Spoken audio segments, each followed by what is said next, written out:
Kasama natin ngayon ang isa sa mga pinaka-in-demand na writers ng rom-com sa ating local movie industry ngayon. Love story mo at love story ko na isulat na niya. Gusto nating malaman, saan ba nga natin mahahanap ang forever? Love you, Dams. Ako ang magiging pinakamasayang Ethan sa buong mundo if you say yes to me. Yes. Please welcome Miss Mia Nolasco. Hello sa inyong lahat. Nagmahal na ba ang isang Mia Nolasco? Oo naman. So tell us, ano nangyari? Wala.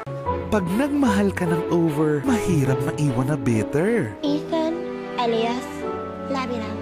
Inspiration sa mga scripts ni Madam. Sino pa ba? Siya lang naman na nagmahal sa akin ng over. Minahal mo rin naman siya ng sobra, di ba? Kung hindi kayo meant to be, huwag niyo pilitin. Goodbye, move on, let go, ganun. What if bigla siyang dumating? Sa kanyang pagbabalik, Hindi, Mars, hindi dito ka lang mo po. Mars! Oh my God! Ako talaga yung nakipag-break. Selfish kasi siya eh. Sarili niya lang kasi iniisip niya, puro feelings niya lang. pag-ibig ba ay better?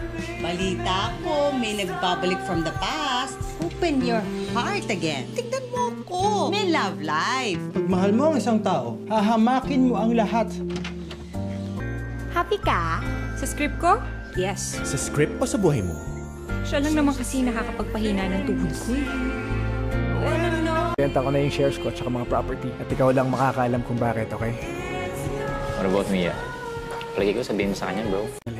Kapag paulit-ulit ang sakit, maniniwala ka pa ba sa forever? Ang feelings, kadalasan, gulatan yan. You don't have all the time in the world. Walang forever. Directed by Dan Villegas.